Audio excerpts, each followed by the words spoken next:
mean, we need sustained, open, expanded markets in cities and towns. You'll get people coming out to the wineries for the hospitality end of it, for the fun of it, sitting out on the deck. They come out to see and enjoy.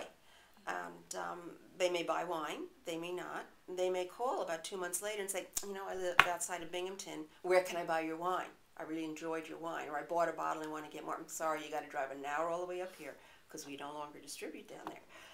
So you want to be able to reach those people with some convenience for them. What it would do for us is it would allow us to expand if we want to grow from only 4,000 cases to more, and we could do that very easily. We could buy grapes from another grower who can't sell his grapes because now their other wineries' tanks are full because there wasn't enough space to move it out. So it's sort of a domino thing. Well, it definitely should have happened 30 years ago, which is when the growers started asking to have wine in grocery stores. 30 years ago, this has been discussed for 30 years, not just 2 years. It really goes back into history, and for good reason.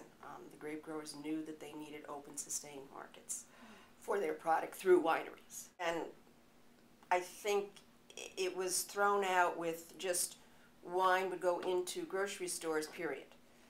And really, when you think about it, if you're looking at sides, that isn't fair because the liquor stores have had a monopoly since 1933, since Prohibition was repealed. And that's really pulling the rug out from under them.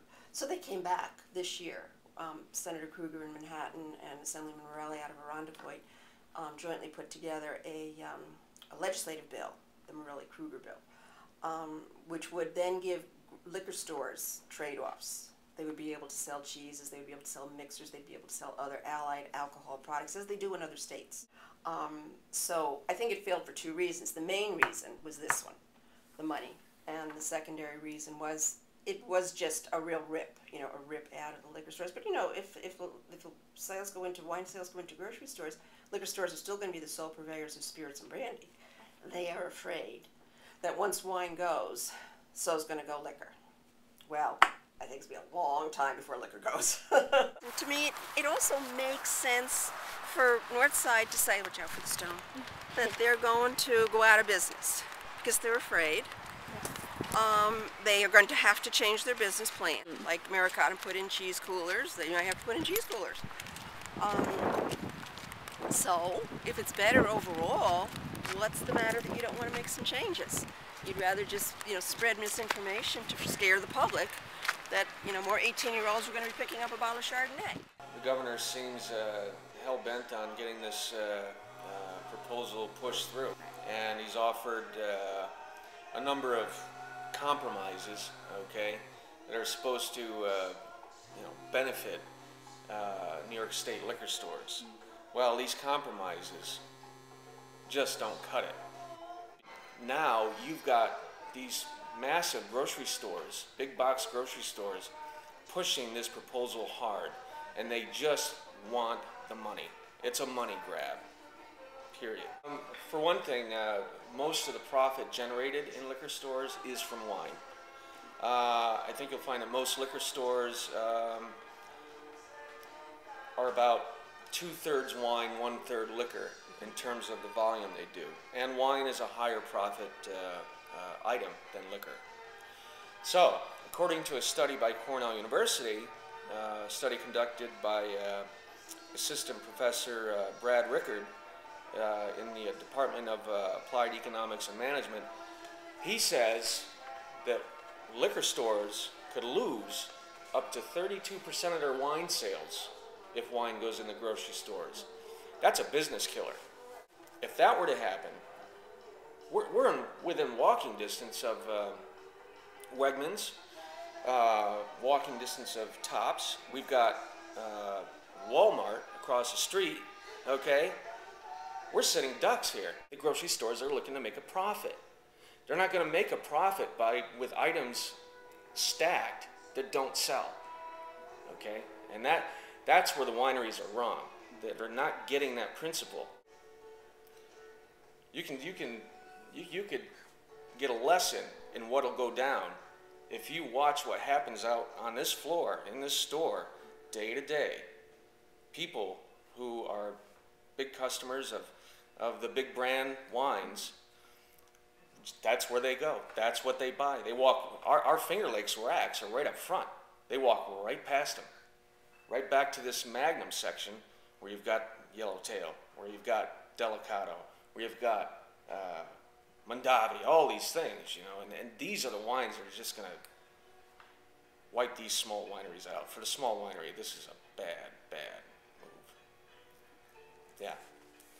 And you know what? Once these wines, if wine goes into grocery stores and their wines are in there, because, as I've already gone over, because you've got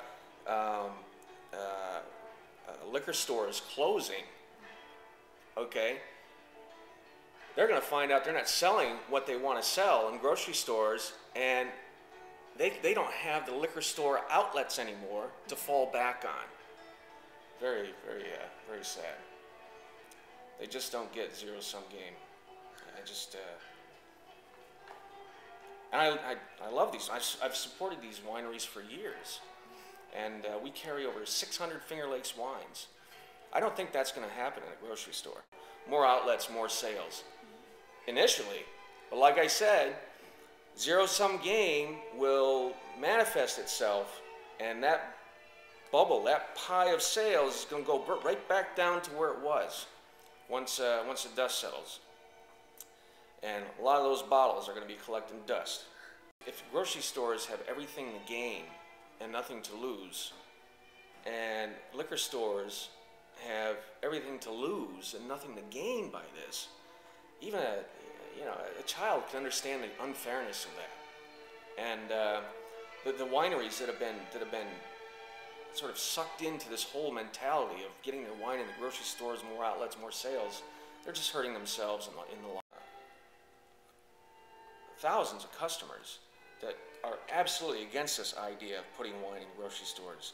They've signed petitions, they've sent letters, they've made phone calls to Albany, and these are customers that appreciate high levels of service, selection, knowledgeable staff, all these things. To it, I think it'll might result in some of the privately owned wine and liquor stores like this one to wind up closing in the future, or if not closing, losing business. And I'd rather deal with a local owner than a chain grocery store, because I don't think they would stock a lot of the smaller wineries' wines.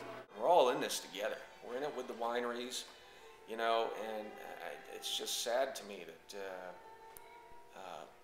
so many of these wineries, not so many of them, they're in the minority, but some of these wineries have turned their backs on the people that supported them for so many years.